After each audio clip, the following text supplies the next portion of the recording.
Bom, veja só, eu nasci em Rui Barbosa, vivi até 15 anos em Rui Barbosa, e foi lá onde a fotografia chegou na casa dos Gondins. E aí, no caso, em Rui Barbosa, além de meu pai se tornar fotógrafo do 3x4, era fotógrafo social, batizado, casamento, comício, baile, por aí lá vai. A gente queria desenvolver um trabalho, ter a oportunidade de sair, de entrar na universidade, coisa assim.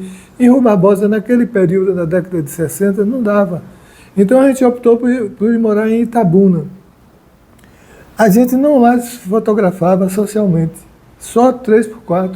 Agora, ao início do 3x4, que coincide com o início do meu pai emitindo carteira profissional, eram os caminhões que passavam dentro da cidade para tirar carteira profissional para ir para Brasília.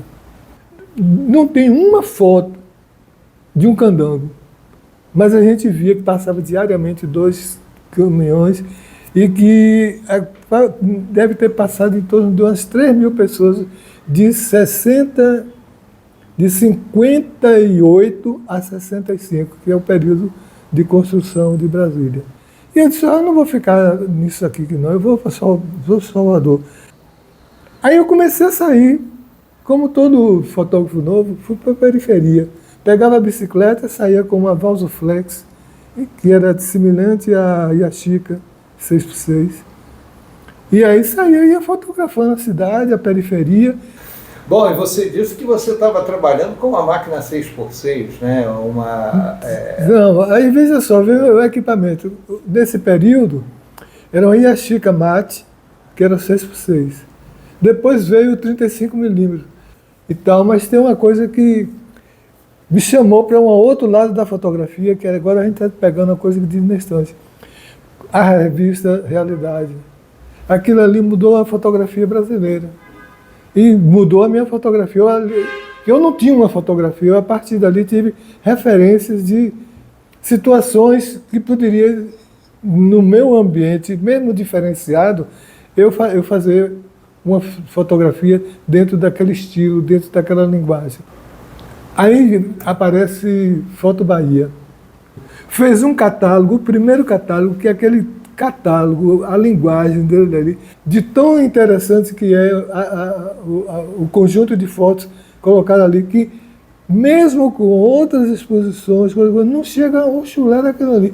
Mal impresso e tudo, mas era de uma linguagem moderna e inovadora, que orientou a partir dali, não só a mim, como outras pessoas, tomou como referência para fazer seu trabalho. Tinha caminhada axé aqui em Salvador. Vinha de todo o interior da Bahia, grupo folclórico, para fazer um desfile. E aí eu vi um garoto magro, alto, elegantérrimo, com os olhos assim, de chinês e negro. Eu disse, pô, olha para isso vai dar uma foto. Mas não tinha a ventania, poxa, que é normal quando você pega determinado tipo de fotografia, assim, é um... Aí me aproximei de novo para perguntar alguma coisa a ele. Quando eu vejo, rapaz, está a mão do menino Deus na mão dele. Pois é, então a foto está lá na mão dele, ele não vai pegar não, Pistão. Eu tenho uma foto que eu fiz da mão de mãe e filhinha, que é uma mulher, mãe de santo, amiga minha, ela segurando Nossa Senhora. Nossa Senhora aparece aqui, ó, e ela, a mão pesada aqui e tal. Bicho, a foto era um tratado, porque você tinha na primeira mão a mão escrava segurando uma santa. Você tinha todo um movimento que você poderia ler, um texto sobre religiosidade, texto estética, texto cultural, você tem várias coisas. Quer dizer, aí eu percebo o seguinte, por exemplo, o meu trabalho não é um trabalho intelectual, é um trabalho espontâneo, é um trabalho que nasce com o que está diante dele. Não precisa ser plantado, é apenas perceber. Porque o espontâneo me dá uma liberdade absoluta, mas é necessário também, para você viabilizar esse sonho, esse voo, você tem uma coisa mais fixa também, um procedimento, uma rotina. Entendeu? É necessário a rotina. Porque, por exemplo, agora mesmo para me identificar essas fotos que eu tenho, Está complicado. Aí o conflito, eu prefiro voar livre. Entendeu? Porque aí tudo é bonito, tudo é sagrado e tudo é infernal. Tinha vontade de conhecer, aí conheci através de Maria Sampaio, e aí começaram a me contratar para fazer fotos para a prefeitura. E eu vi Boa Morte na plenitude. Quando é um dia, chega duas irmãs e diz: ô moço, o senhor que está sendo aqui amigo da gente, está trabalhando com essa prefeitura, você não pode arranjar um cartazinho e um papelzinho sobre a história da gente que eu estava? Eu digo: agora sim. Agora estão me convidando e eu vou assumir isso. E aí que articulei com o pessoal que eu conheci aqui em Salvador, lançamos o primeiro cartaz. 1000 cartazes, botou lá para eles venderem e o dinheiro não queria nem saber de quem era, coisa assim. Depois botei para vender camisas, para ter dinheiro para a festa e para ter dinheiro para distribuir entre elas. Depois, o que foi mais? Vamos fazer um show na Concha. Aí eu fiz. E aí eu comecei a ver o seguinte: primeiro estava uma ruína miserável. E não, vamos recuperar isso. E cara, eu tenho poder, você tem poder se você quer. Eu disse: esse Jorge vai ter que fazer alguma coisa por elas. E aí fiz uma carta onde eu dizia assim que eu não era de pedir, eu era de oferendar. Mas que eu estava ali em nome de... Aí dizia o nome da irmã e o orixá dela. O nome e orixá e coisa e tal. Ele ficou agoniado o dia todo, porque queria falar com o Antônio Carlos Magalhães, que ele era um dever dele, de cidadão, resolver esse problema.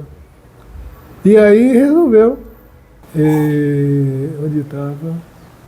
Eu saí num domingo para Cachoeira para fotografar as irmãs. Tinha 4 velhinhas assim, mas num fuxico, num kikiki, kkk, só me resta ficar sorrindo com elas e pronto, mas vamos. Cara, de repente, quando eu olho, as fotos estão todas ali na frente. E aí fui chegando, fiz uma série, que essa série é definitiva. Nesse momento, não importa se está focado, se não está focado, o que importa é o conteúdo. Eu sou pelo conteúdo do que pela técnica. Eu não sou um fotógrafo técnico, não. Eu sou um avoador, um ventania. Viu? Eu estou sentado na câmera, trocando o filme. Quando entra no salão, Dalva, e abraça a dona Estalita. No que abraçou, o santo baixou nas duas, que eram todas as duas do mesmo santo. E aí o que acontece? Jogaram um lençol por cima. Aquilo foi um movimento. Tem momentos que você não pode fotografar. Você não deve fotografar.